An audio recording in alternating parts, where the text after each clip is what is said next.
Welcome to the Porsche Club Insider, your one stop for all things Porsche and PCA. Here's your host, Vu Gwyn, and the Insider crew.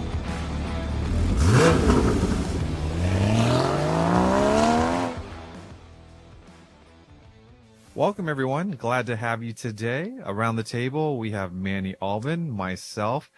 Introduce my guest here in a second. We have Damon over yonder at the controls. He won't be on camera today. For those of you that are watching on YouTube, we have some very special slides and such to share, but he'll be able to comment. We have someone here that's we're taking advantage of a situation where she's passing through, heading to Treffens. Yes. And, but she has an official capacity, for stopping by here. We have Linda Goodman, PCA's national historian. Welcome, Linda. Thank you. If I'm not mistaken, I believe you are Connecticut Valley region Correct. member. Yes. And you've been, member 40 some years? 1981. 81. Wow. Now, We were in a, we didn't belong to the club at that point, but we had friends that dragged us to meetings. okay. And there we were in a Porsche dealership. It was the September of 81 meeting. People were coming back from the Asheville Parade. And my husband went wandering into the showroom and came back with a 1981 911 SC. Oh, how cool is that?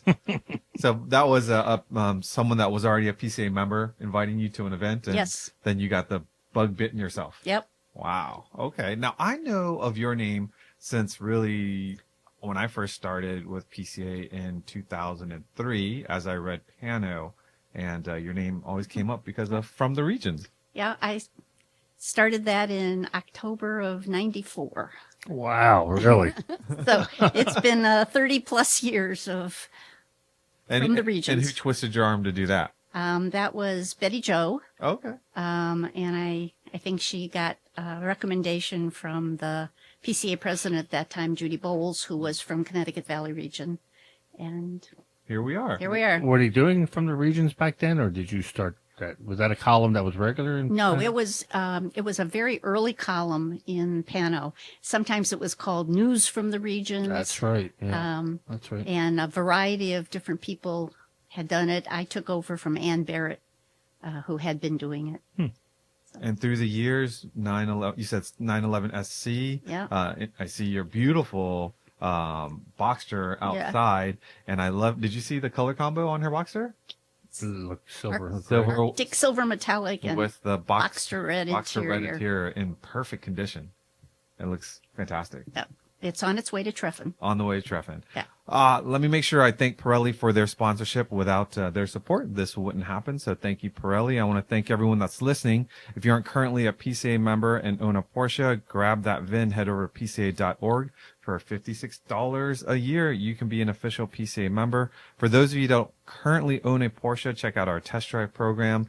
You can join as a test drive participant and unlock some resources so that you can find your favorite Porsche for your driveway or your garage. Just head over to PCA.org. I want to remind the members you are eligible to enter in the spring 2025 raffle, and the first grand prize is a GT3 plus $35,000. Second grand prizes and on are a 911 Carrera as well as $35,000. So one of the many perks of being a member. So go ahead and do that. Well, I already bought my ticket. Did you? Yep. So what, we asked this question on the last podcast, if you were to win the GT3, manual or PDK, and what color? I would take manual as long as it's, we had an '07 GT3 that had a competition clutch that I absolutely couldn't Too heavy? operate. Yeah. So as long as it's not that heavy, I would take a manual. Okay. And color. Ooh, maybe one of the blues, like Miami blue. Okay, or- a bright blue? Yeah. A jelly bean color? Yeah. I'm with you on that one. So while you're here, what we were thinking of is sort of taking a step back, maybe go down memory lane, specifically PCA's memory lane. 70 years is a long time. Obviously, with an hour to cover, we're not going to be able to cover everything. But I thought maybe Manny's got a lot of factoids as well in his head, and just maybe bring up some of the highlights over the 70 years and why we're celebrating. I love PCA history. And what I love about it is that, like we were talking before the show started, I think it was a perfect time and place for this to happen, because if it was today, I don't think the club would get anywhere near the size it is today. It was just a perfect time. There was no internet, obviously. Everything was by postage and mail, and you had this brand new car company that people were getting excited over, but they wanted to share information. And what was smart, I think, was that our forefathers kept everyone together under one umbrella. Mm-hmm. I think you've said it before. There are a lot of Corvette owners and members of Corvette clubs. They don't band together, so to speak. But if they did, they probably would be one of the largest car clubs. But they're all kind of on their unique islands. In fact, like in your county, you said there's probably like 3 different Corvette clubs. Yeah. I mean, the original impetus for the club was really frustration. The gripe group. They called themselves. They had all bought 356s, and there were no parts. There was no technical information. There was nobody who knew how to fix them. And they decided that joining together as a club was going to be the solution. And you can't start the story without the name Bill Scholar. Exactly. And he was the one that, I think he was a commercial artist. He somehow... And dancer. A dancer, yes. Yes, A ballroom dancer. And in the 20s, a bootlegger in New York City. So he was into fast cars. I'm assuming when you're doing bootleg, you don't drive a slow car. I don't know if you pick a Porsche, but at least back then, it would be a little incognito, if you will. That's pretty funny that we know that fact, because that's not something exactly you put on your resume, or maybe back in the day you did, because it meant you were like an outlaw or something. It was legal by the time he was involved with the club. And you said you knew where his first car came from. I think he bought it from the Manhattan Motors, who was a Washington, D.C. foreign car dealer. And unlike today, it wasn't a common vehicle. It wasn't like dealerships. Like around here, we have so many dealerships. You had to go searching for this car. You probably heard about it through your racing friends and such. Or, you were wandering into the foreign car dealer looking for a Jaguar and saw a Porsche. A perfect example of that is if you ever watch Herbie, the Love Bug, in the Herbie film, he goes to this a foreign car dealer, like Linda said, that didn't necessarily specialize in one mark. So you see Jaguar, you see like a Alfa Romeo, and Herbie, you see a VW, but I think you may see a 356 too. So it was different foreign cars that they would bring in. You couldn't make a living selling one mark. No. One brand. And we were also talking about how in the early 50s, what the U.S. vehicles were: size, design, style, powertrain, and such. The 356 was very much at the opposite end of the spectrum. And yet much better looking than the MGs and the Triumphs of Oh that boy. We might get some comments on that one. Ron Gordon, send your hate mail to from the regions at PCA. Ron, we did not prompt Linda to say that. She said it on her own, Ron. But I think she said Triumphs were the worst looking ones. I think I heard. Oh boy. But they didn't have, of course, today we have the luxury of having lots of resource from online clubs and so on and so forth. But they had, they admired this and owned this very unique vehicle, and they really didn't have a support network, and there weren't enough dealers to be able to take care of this. So Mr. Scholar decided that, hey, why don't I make a call out to some folks and see if we can't come together and form a club. Mm-hmm. And sent out a flyer that had a map to his house and invited everybody to come, and had 8 people come to that first informal meeting, which led to a couple more informal meetings before they had a connection with someone from Germany who had a connection with the factory and applied for a charter to be the Porsche Club of America. Manny, just imagine doing that without internet. Well, that was the beauty of it. There was no, think about anything breaks on any of our cars. We just look at YouTube, right? All right. How to fix it. And they didn't have that. So they had to rely on other people who had the cars to say, hey, by the way, have you had an axle bearing go up? And how do you replace an axle bearing on this? How do you lube a axle? It was all these things that they had no idea what to do. That was different than American cars. Right. And the fact that you needed this information, you may not get it right away. So if your car is down and out, you just kind of sent letters and waited and hopefully someone responded. Yeah, and there's a picture in the PCA History doc that's on the PCA website under the membership tab of, I think his name was Herbert Lang, who was the factory service representative in the U.S., a picture of him with his Ford station wagon loaded with 356 parts, and he'd drive around the country. Wow. That's so cool.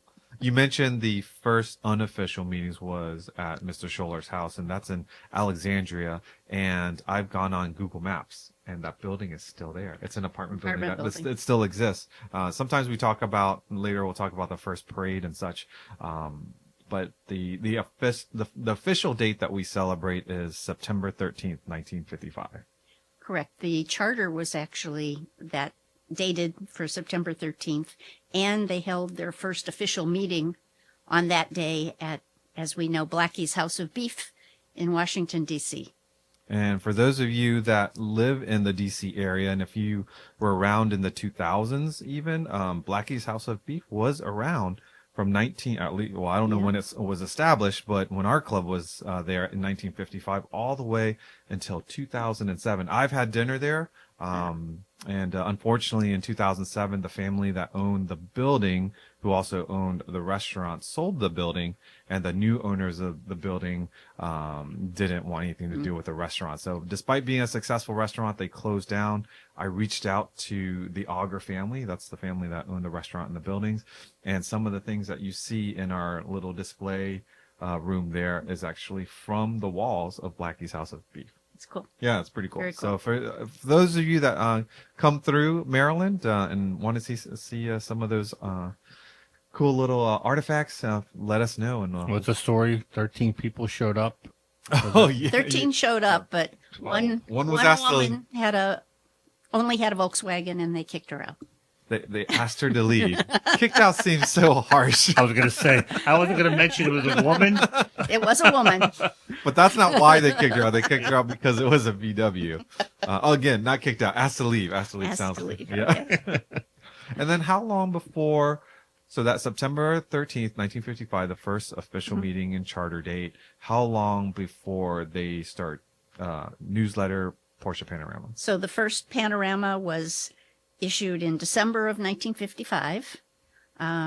Gamble Mann, who was one of those 12 people, was the editor. Is that the same Gamble man that does the art? Is he the gentleman that does? That's a good question. I'm not sure if he's related or not. I don't know. Yeah, like the you know what I'm talking about, right, man? The Porsche metal, very expensive, very Might be. sought after. I think it might be. Hmm. And so he was the first editor of. He was the first editor. Okay. The first issue was 12 pages. Mhm. The majority of it was tech articles, because that was the reason Sure. the club was formed. So they were very heavy on tech articles. Bill Scholler, as a commercial artist, drew this really cute line drawing of a baby. PCA baby. With a PCA baby with a PCA helmet on. And he said, you know, we started the club and now we're turning it over to you. It's your baby. Very cool. Now issue. So I've just pulled something up onto the screen. Is that it? That's the baby. Yeah, that's There we PCA go. Baby. For those of you that are just listening and not watching us on YouTube, there are, you can check out the YouTube version later, but there's some artwork of PCA Baby. In fact, I was thinking of getting a helmet and goggles and see if Manny would be PCA Baby. No, that looks like more like you would be able to pull that off.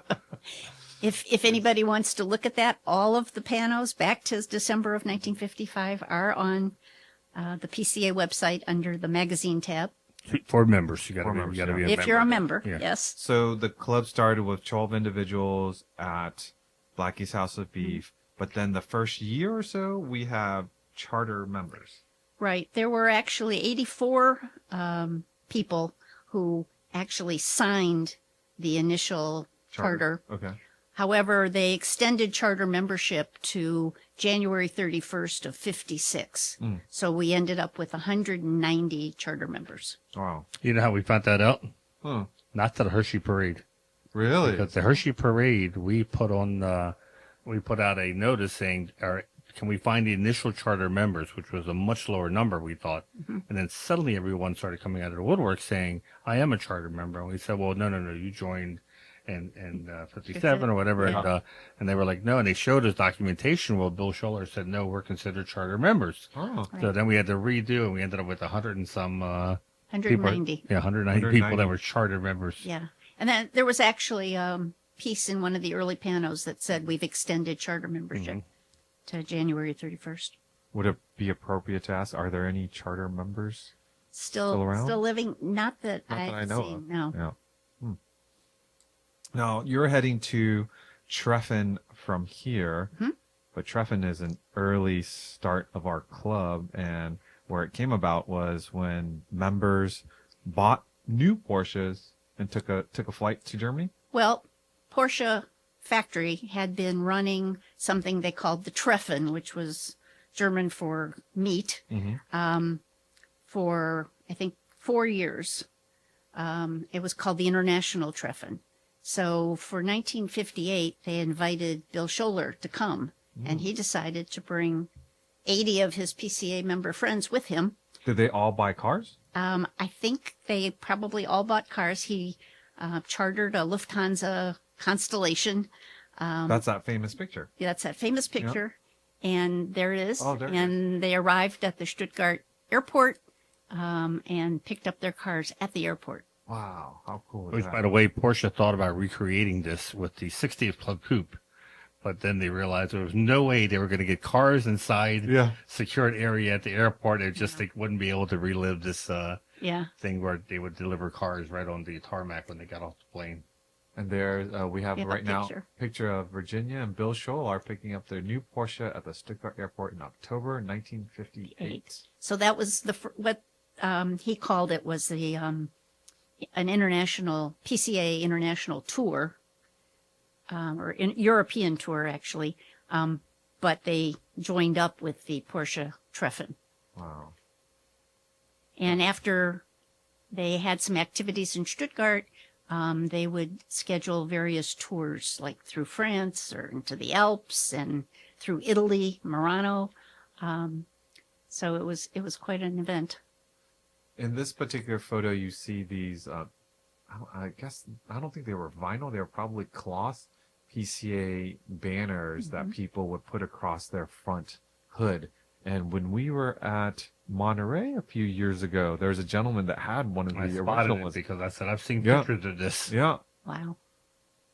Very cool. I love in this picture this woman standing next to her bright red 356 wearing the matching outfit. I think that's, is that Jenny Scholar? That's probably Jenny Scholar.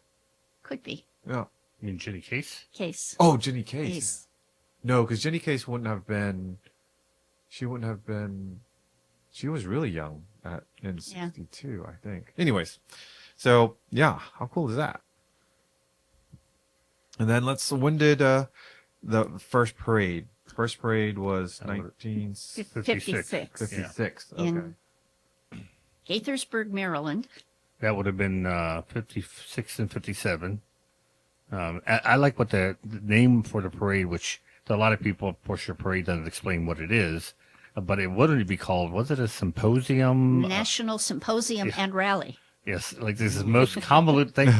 So, Thank the Lord, they very didn't go that day. business-like. Yes. Yeah. So before the parade even happened, people were already calling it the Porsche Parade. So it had nothing to do with actually parading Porsches. It was named that before they even held the first event. Was that like a term for like social events back then?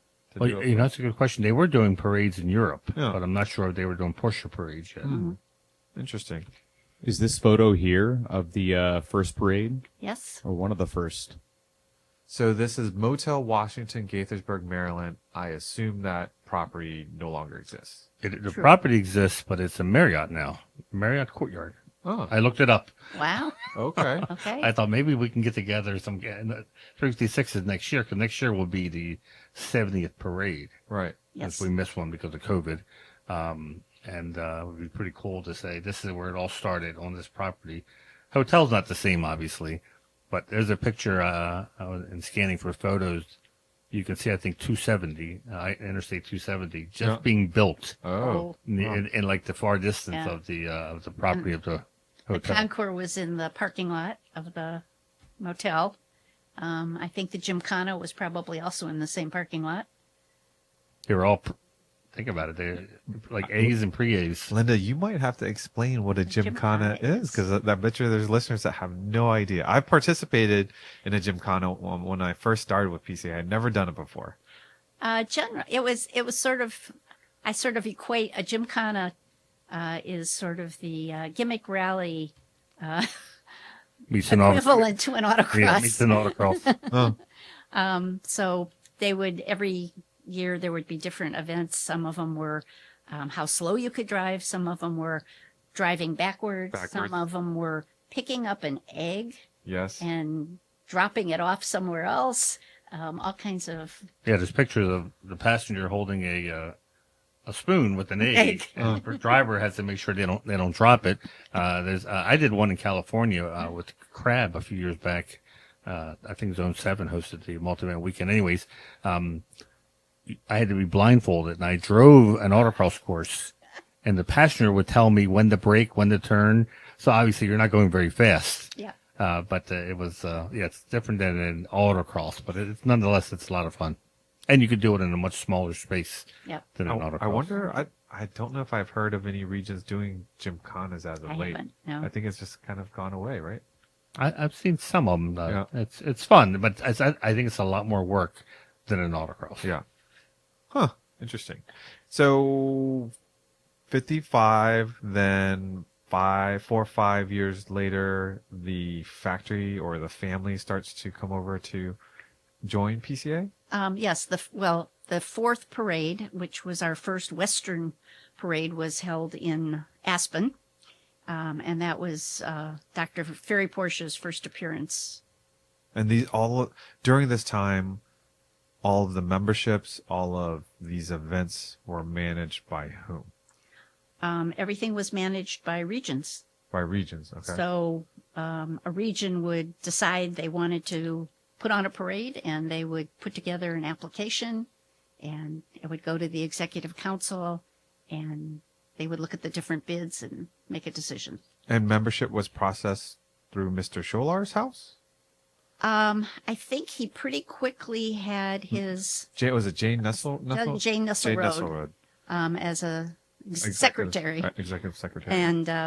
And she handled things out of her basement. Mm-hmm. Then they went to Ruth Hart, who handled things out of her basement. Yep. I think at some point, Bill Scholar becomes an employee of the club, right? Not of the club, of Porsche. Oh, Porsche. Porsche. Yeah. And he would go around to different events, but he was representing, it was Porsche of America. at that point. POA, right? Yeah. And the other regions had heard about what was going on with Bill Scholar and his little club, if you will, and people wanted to become part of it. So they were petitioning. In Panorama, you would see regions, and then you would see proposed regions. Right. Ah. That had chartered and not chartered. Not chartered yet, Yeah. and because people are like, we want to be part of this fun you guys are having too, and and once again, like Linda said, for members, it's really a lot of fun to sit back and look through all the panos and see how as the club progresses and grows. And pano becomes more and more pages, and you see more and more regions, and you see that the font gets smaller and smaller as more regions are added because they're trying to keep it all on one page. And then they gave up. You would have thought in the early days, it would have been much simpler to simply, instead of creating regions that our regions are based on zip codes, they probably could have just said, okay, Maryland, that's one region. DC, one Well, region. there were no zip codes. Oh. Is that why? Well, there were zip codes didn't come along until Oh. 60s, I think. Oh, that's why. Interesting. So it was mostly based on sort of cities, I would say. Mm-hmm. Wow. Although we had the Central New York region, was a very early region. One of the earliest regions was Connecticut, Westchester, so they were more like state county kind of. So based. Northeast, Mid-Atlantic primarily in the beginning, and then we spread west? Yes, I Yeah, thought. I think it was like Ohio, and you can see the progression. Because at the same time, the PCA was formed. Actually, a couple months prior to our first meeting, there's a group out in California called the Porsche Owners Club, which is a few months older than PCA. The difference being is they want to stay in California and not expand like Bill, and they focus more on racing and whatnot. So they stay in their little in their range, if you will, and we as PCA keep on expanding. Yeah. Our first California region was Monterey Bay in '61. Okay. Here, a significant number marked by 1968 is when PCA goes over 5,000 members, and then by the end of 1973, 10,000 members.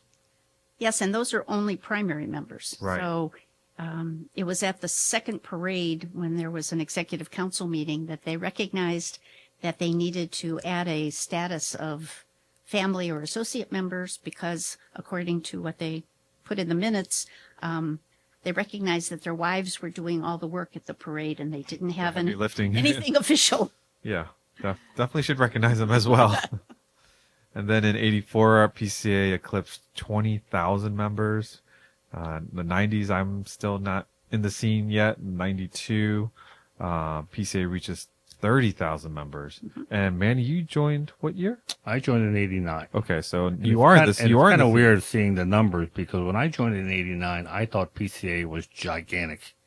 To me, they were like just huge. In fact, in my head, I thought that PCA had some headquarters that was like a skyscraper a Crystal Palace. with PCA logo on top, and because I remember I was I guess I was 20 years old, maybe 21, or actually I was 18 working at Macy's, and a customer came in, and for some reason we started talking about Porsche, and he asked if I had one, and I said, well, I have a 924, and he had an 83 SC.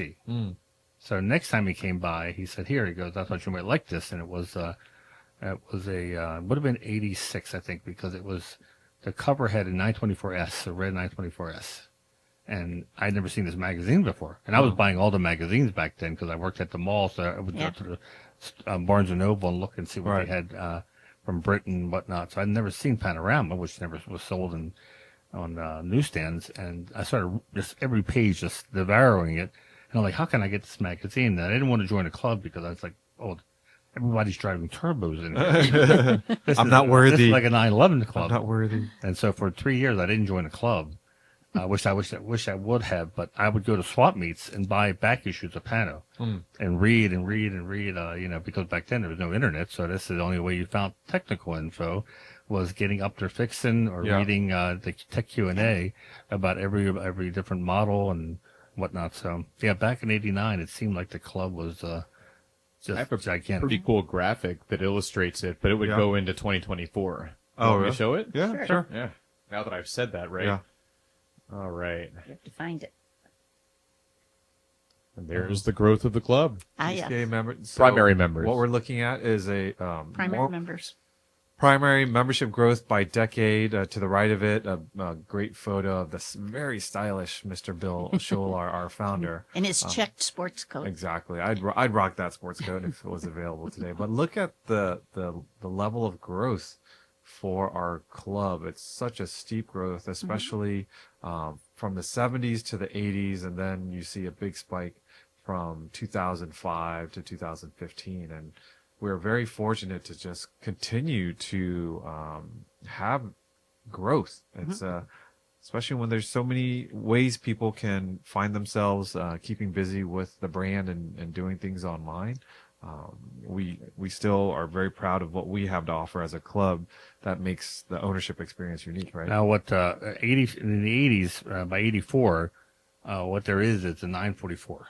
And the 944 was a big jump for PCA because it suddenly brought an affordable Porsche, new Porsche, that young people could buy. And they did a lot to, if you look in the panos, you start to see more and more of the front engine water cooled cars, because that's what people could afford it if they wanted a new Porsche. Up until then, the entry level Porsche was always a used Porsche. Do you think that could possibly happen in today's world if there was a more affordable Porsche?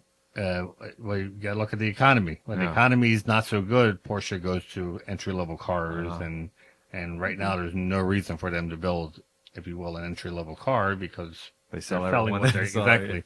they're selling what they have. But bad economy equates some cool entry level cars. So not that I'm hoping that Porsche does bad, but if they do, that's the upside, is that we'll get some interesting entry level cars.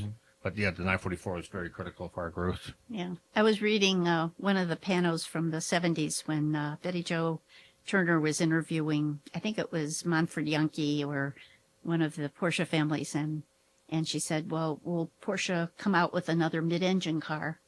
And he said, no, only for racing. He said, there's not enough room. Customers don't want it. No mid-engine. And Things change. then came along the Boxster. Yeah. And it came in. Were you before you bought the 83 SC? Were 81. you 81 SC?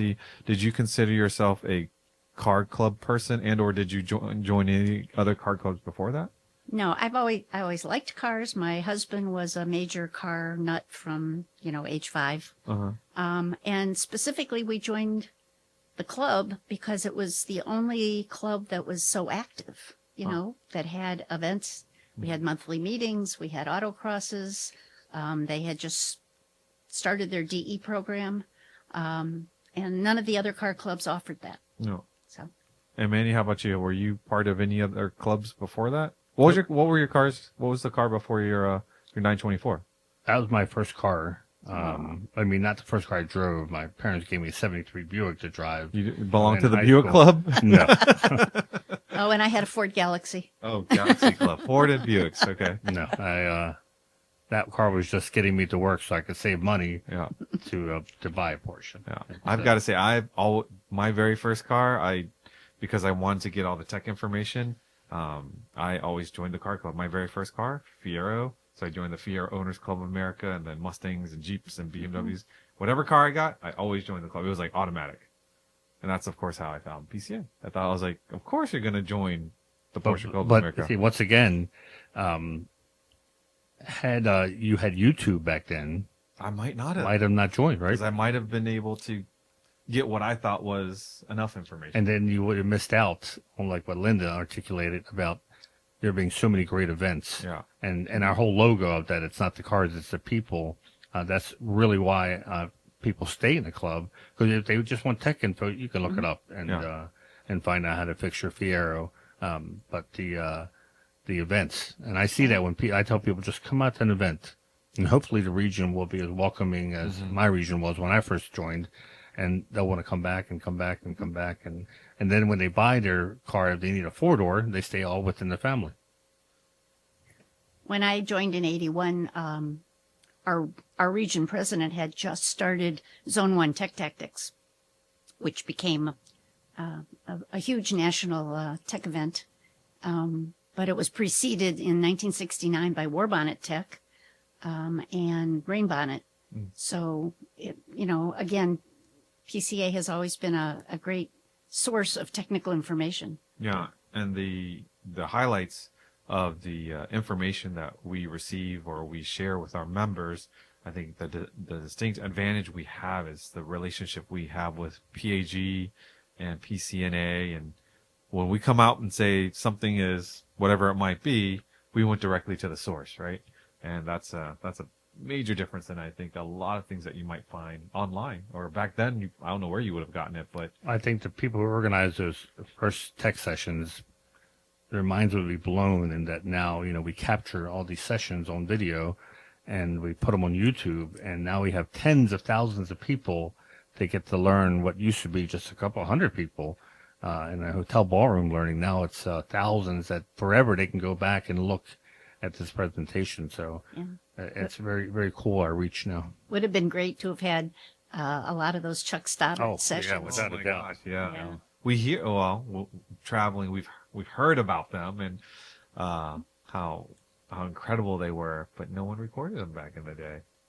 And that's an interesting note, because it was quote unquote just a car club with 12 individuals, and you get a couple thousand people. But now fast forward into the 90s and 2000s, you're now reaching the 40,000 mark, 50,000 mark. That's starting to become a real responsibility of managing a large club. So then at some point, the club decides to have a national headquarters.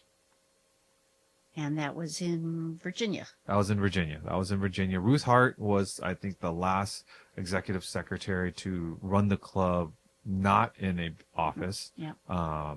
She brought it from, I guess, her basement or garage to the first office in Northern Virginia. And then my predecessor took over for her. And then I came on board in 2005. And we've had a roof over our head for a national office ever since. And an open house every September. And an open house. You know, the one, Manny, you talk about sometimes wishing that you had joined earlier. And I not only wished, I did join at the right time. I mean, I got the car and I joined right away. But the one thing that I missed, and it was because of work, because I had to travel during this time. But right around the corner for myself was the 50th anniversary parade in Pennsylvania. More specifically Hershey, and I didn't go. I feel like I missed like the big You did. Especially when I was gathering photos for this. So Hershey, I think, is an important part of PCA history, because it is our 50th parade. We do 50 of these. And the plan is to line. We could never do a parade again at Hershey. Parade has gotten so big now that at Hershey, it just couldn't be able to sustain a week-long, affordably parade. But for that year, things worked out great. The CEO of Hershey Resorts and Entertainment was a PCA member, and he was active. Perfect. And so we went to him, and we basically said, yeah, we know that you're 98% sold out this week because of your amusement park, but how about you keep that week open for PCA? And by the way, we need you to discount your rate by about 70%. That's our requirement. And he said yes.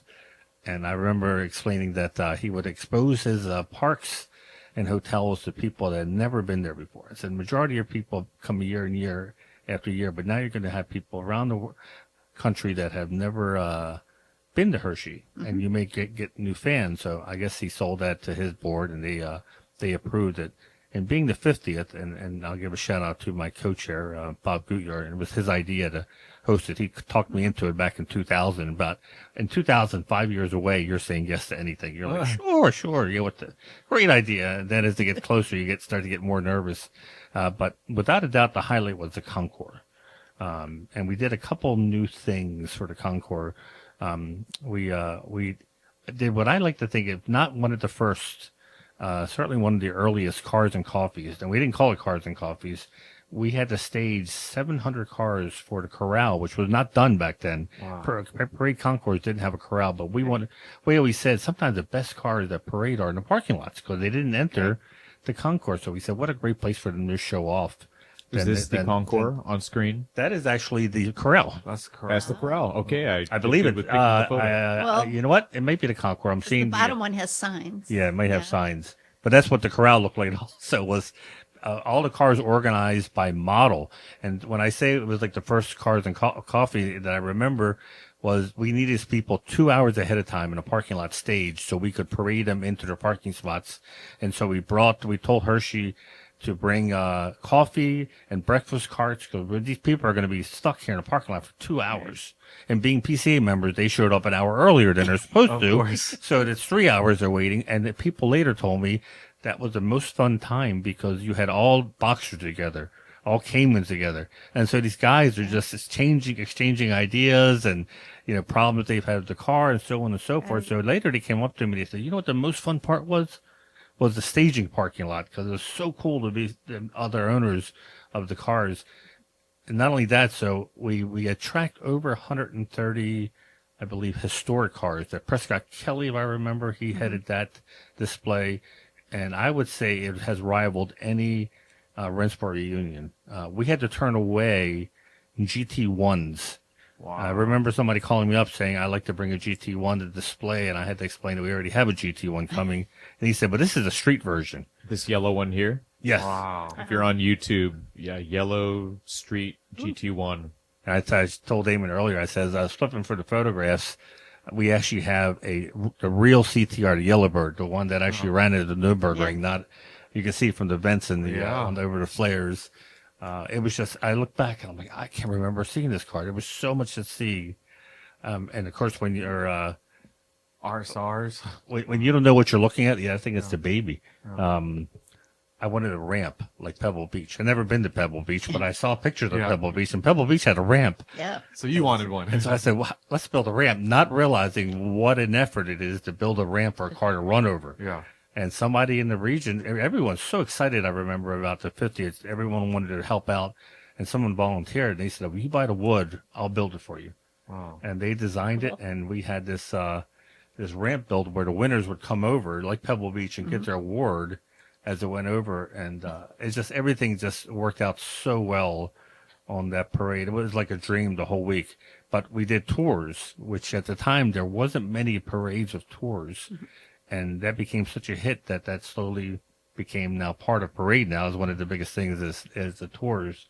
There's a picture of the ramp with the, of course, the Club Coupe was revealed. And that was, I think, the first time PCA and Porsche had done an official special car.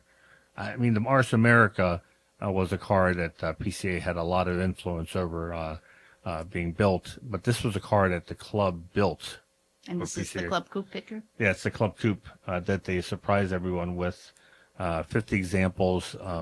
They gave away one to a member. I believe he was from New York. Cliff. Yeah, Rosenberg. No. Rosenberg, was it? Cliff Rosenberry. Yeah. And they did a raffle for the rest of the 48 because Porsche kept one at PCA, which they still have. Yeah. And they sold 48.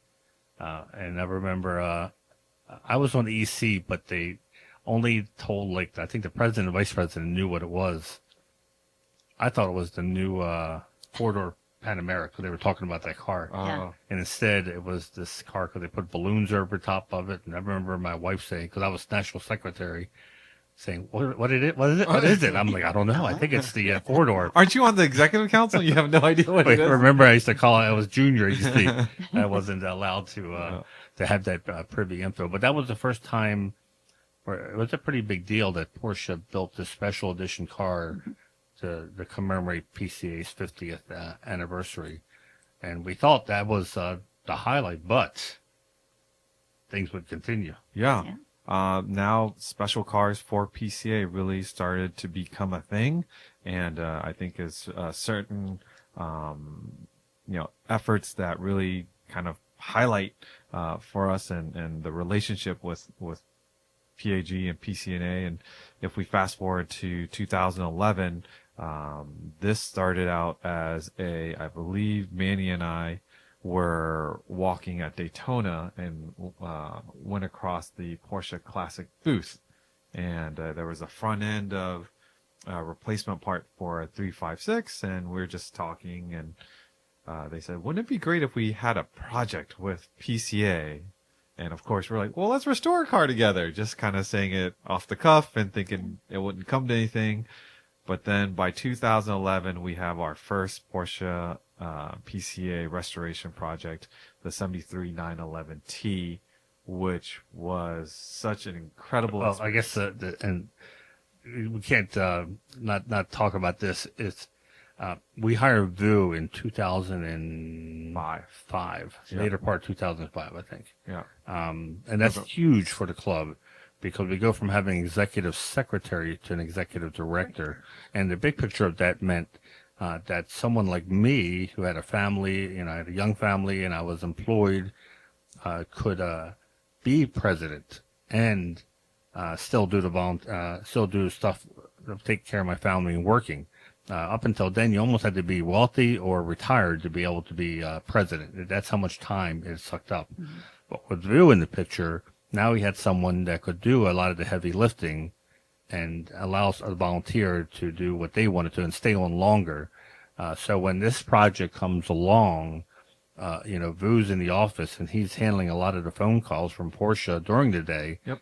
That a volunteer just sometimes can't because they're at their regular job. And he had to go look for a car for Porsche. And I remember because we would fly together since we both live in Maryland to events. And I remember on an airplane, I think twice we had people who approached us because they saw the PCA and started talking. We've come to find out they have a Porsche that's been rusting or sitting in a garage. And we would call Porsche and say, we think we found a donor car. We found a perfect donor car. And they would say, no, well, it has too much rust.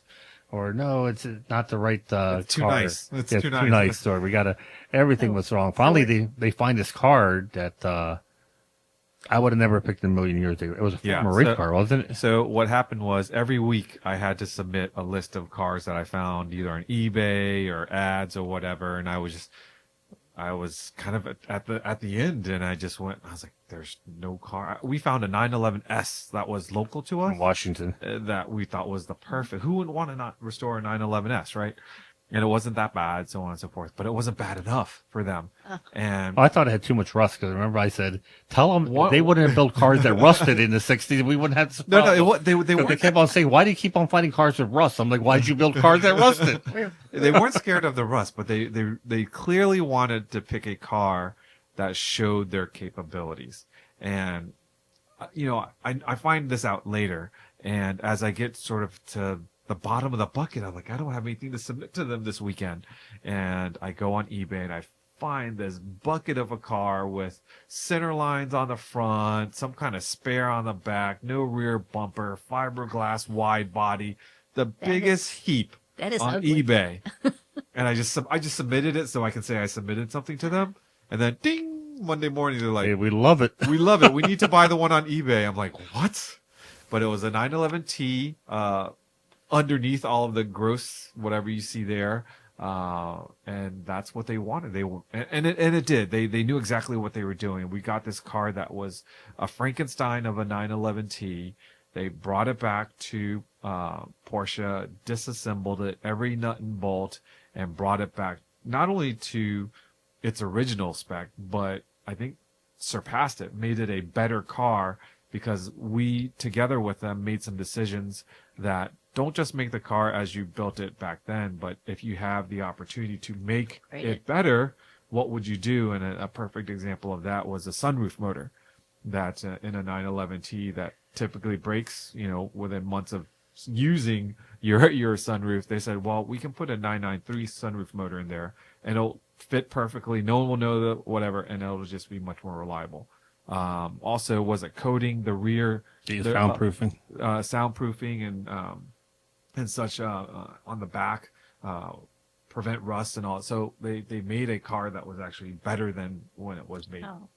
And That's a great picture. very cool picture. And that was in Savannah that we unveiled the car and also brought in the winner of the car, Mr. and Mrs. Kibbe, out of the Pacific Northwest. And so that was, how could you do better than that? And then the 60th anniversary comes along, and 3 years before that, we start having the conversation of perhaps there might be a special car for PCA.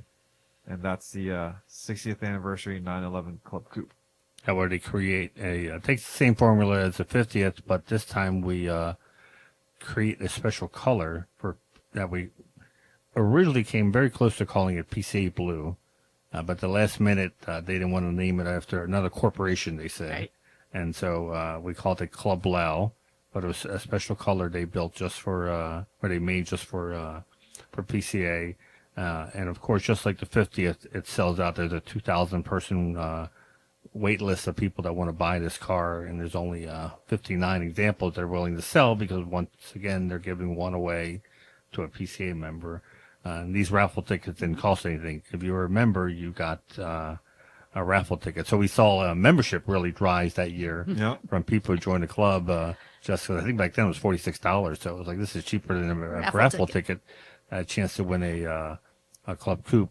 And that was a great opportunity for a Porsche exclusive manufacturer to show what they could do. And that was Boris Aperdink who who really shined in making a special car for us that still to this day I think stands out. Absolutely. And if you're lucky enough to come to Porsche Parade, I'm sure you'll see one there. We have them scheduled to be a part of your display. We'll talk a little bit about that later, right? Anything you can get up to the second floor of that ballroom. So while this is going on, we're still growing the club in terms of offerings, and that's, I think, a year before the 60th anniversary car was announced. We have this little event called Werks Reunion come about. Yeah, we decided to have our own presence on the peninsula during Car Week. We take a gamble and we do a Porsche only event on a very busy week called Car Week, and lo and behold, it becomes a success. That yes, you can attract 600-700 Porsches. One mark can carry a show, and it becomes the thing to do on the Friday at Monterey. Even to the point where other events move their dates because they realize it's not a good idea to conflict with this event. That by and large, it was one of the few free events at Monterey, and that was done on purpose so to attract more people to come out to an event to say, hey, if you haven't joined PCA yet, this is what we're like. Come hang out with us, and you're not going to pay anything other than parking. Yeah. The PCA history document calls you the father of. Does it really? Does it really? Wow, I didn't realize that. Wow. And talks about how the predecessor was a BMW event called the Legends of the Autobahn. Of the Autobahn. Yep. That ended up inviting Porsche Club and the Mercedes Club. Audi Club. And the Audi Club. Yep. And eventually you had the idea to start our own event. We realized that there was enough interest and growth that having our own event will allow us to do more things, especially with, once again, the manufacturer wanted to get more involved because they saw the potential. But when you're doing something with other groups, you're kind of limited because everyone wants their time. Yep. Exactly. And then 2 years later, you extended it to also be at Amelia. 3 years later, I remember telling Vu, I said, if Monterey is still a success in its third year, let's look at not expanding it to the East Coast. And Tom Gorsuch at the time was a big fan of the Amelia Island Concours, and he said, you guys really should look at the Amelia Island Concours weekend. So we went out for a couple times and started asking questions, and lo and behold, that became a hit too. And that's where you really have to give kudos to the past executive councils of PCA. Everything that we've just talked about, moving the club forward, was with individuals at the helm that believed in not just doing status quo, but continuing to look ahead and see what else we can do to offer to our members, offer to enthusiasts, and continuing that, we, after Werks Reunion and the 60th Club Coupe, we have the unStock event. I thought that's what you were going That was your idea. I mean, it was a collective between Ilko and Peter Nam and I who attend SEMA. And your wife named it. That's what the best part. Yeah, I couldn't come up with a name, and it was a very funny conversation because we had the idea of having a dedicated Porsche show to just modified Porsches, and we knew the recipe of how to have the event, but an event needs to have a cool name, as with anything. And so we were driving somewhere, and I said, so what kind of name? Think of, help me brainstorm for. It's an event for cars that are not stock. They're just like they're kind of unstock. And then we like the whole umlau, and so she's like, how about unStock? unStock. It does not mean anything. So if anybody's going to call me out on creating a fake word, I blame it on my wife. Before I put a picture up, I'm just going to say I was standing on top of a building when I took this. Oh, yeah. That's at the top of, yeah. That's very important. It's not a drone shot. Not a drone shot. It's not your yeah. So that was the first one, and because Peter Nam loved the idea as well, he offered to host the very first one at their facility. And as you can see from the photos, it was very well received, and we continue to have one every year. And that was really done, not that we need income from our shows. It was more for marketing to show that PCA welcomes all types of owners, and if you have a modified car, you're just as welcome Absolutely. as the guy has an all-original Porsche. It's more attitude and how enthusiastic you are. Another building shot. Another building shot. When this first came about, I would say today you talk about, say, outlaws and modified cars. It's fairly commonplace, but even in 2021, it wasn't. People were surprised that PCA was embracing the modified cars. I'm like, of course we do. It's still a Porsche after all, and the whole West Coast scene, how strong they are with that. It just made sense. And one of the things that bugs me to no end is when I hear, especially with 914s, that PCA at one point never let 914s in the club. And so I did a lot of research. I went back and I looked over page after page of Panorama. Never once was it discussed whether or not the 914 would be allowed in the club. In fact, a lot of people were very excited because they were calling it the next Speedster. That's what they were, because it was 4-cylinder, it was low price, everything, all the same formula that Speedster had. And what people are asking for was a budget convertible again. So when they heard the 914 was coming, this is what they were really excited about it. So it wasn't one of these things where they looked down upon it. Did somebody in the region get pissed off because someone slighted their car? I'm sure it probably happened, but that happens with every car. Every model car suffers some kind of indignity. It was about half the price of a 911 at that time. Yeah. I mean, that's it's something that, but nothing that National ever said 914 shouldn't be allowed into PCA. Yep.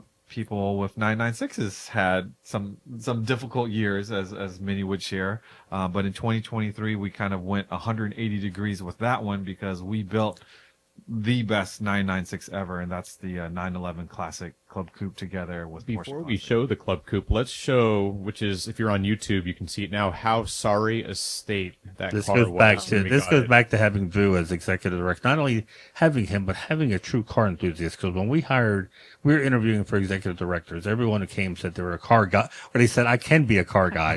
And we all know you can't be you're not something that's learned. Either you're a car guy or you're not.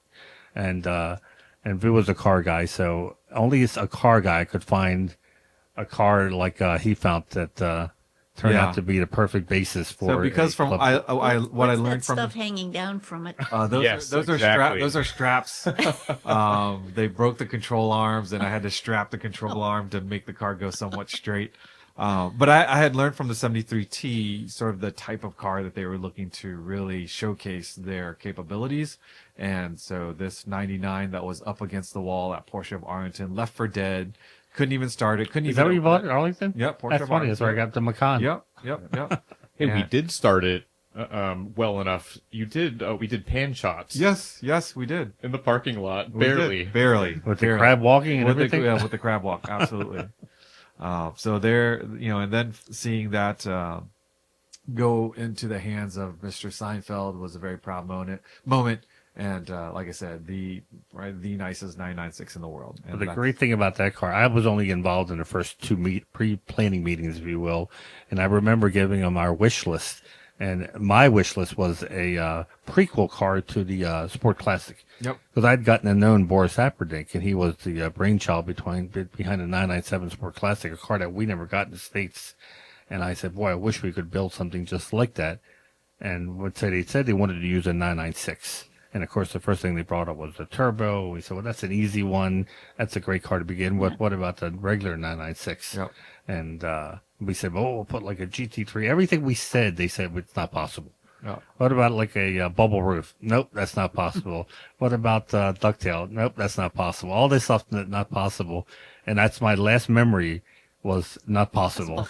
And so when I fast forward a few years later, I come back and now I'm working at PCA, and Vu briefed me on this car that internally was called Project Gray, and suddenly has everything that we talked about, everything that they said not possible, and more. No, they didn't say it's not possible. They said we'll have to look into it. No, that was the German way of saying not possible.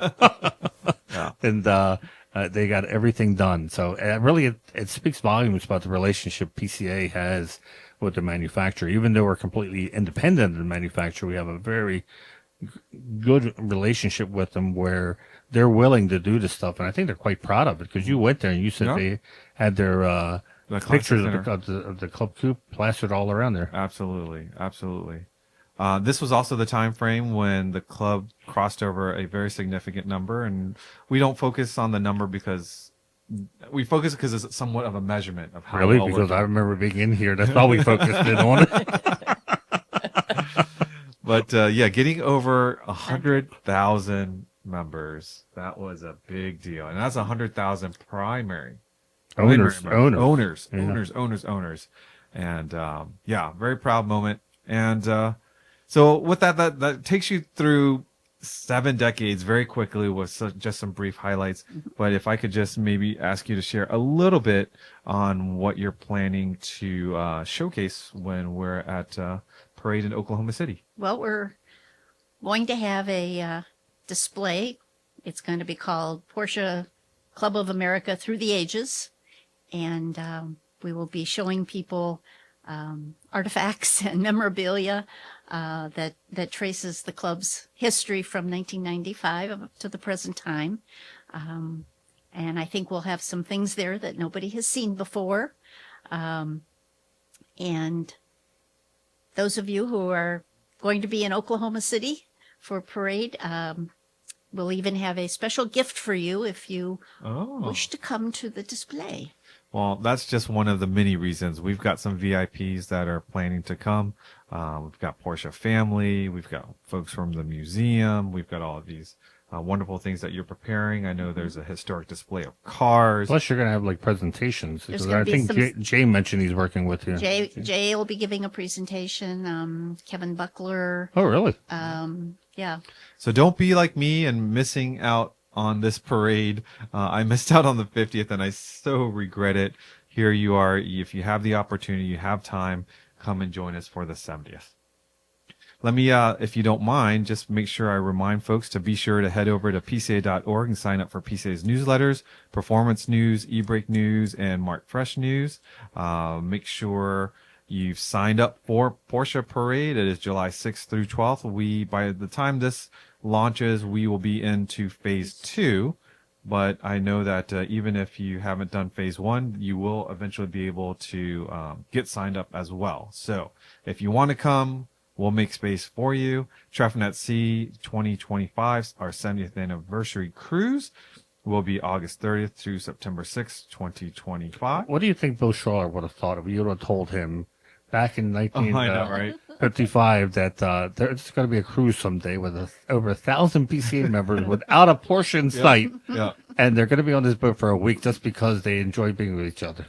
I think he would be very proud. We're considering that a Zone 1 cruise because Yeah. all the ports will be Zone 1 yeah. regions, and they'll be happy to greet the ship. There you go.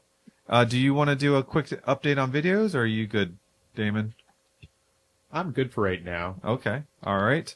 And for those of you that want to try out PCA Sim Racing, I encourage you to go to PCASimRacing.com. You can find out what you need to race. You can race, or you can just simply drive in Sim Racing DE. They'll tell you all about it and all the equipment that you need. If you're looking for some insider swag, head over to PCA's web store. We've got mics. We've got bottles and mugs and T-shirts. And if you'd like a PCA Insider decal, just send us your address information to podcast@pca.org. And even if you're not a club racer, we're now live streaming many of the club races, and they're quite fun to watch. They are. It's realistic's not the right word, but it's very. Well, it is realistic. It is realistic if people are driving. It's not sim racing. It's not sim racing, but it's so cool. It's legit. So No, they you do a have to- phenomenal job with when I was racing, I would have loved to have had live streaming through different corners and great announcing. And they always get somebody local who knows the club racers and the track to do the color. It's something I would love to eventually see them do at every track because it would really, like you say, bring to our membership how much. Not only how much fun club racing is, but how professional it is. Absolutely. Kudos to the club racing crew and bringing that new feature for all of us to enjoy. And we race in the rain. We do. We just raced in the rain at Lime Rock last Park, week. yeah, exactly. All right, folks. Thank you for listening. Be sure to like, comment, and subscribe, and consider sharing our show with fellow Porsche enthusiasts. Anything else before we say goodbye to Miss Linda? thank you for stopping by. We'll schlep stuff up to our archives if you need some help, and we'll pack things up and get it ready for parade. All right, folks. Until next time, stay safe, and we'll catch you down the road.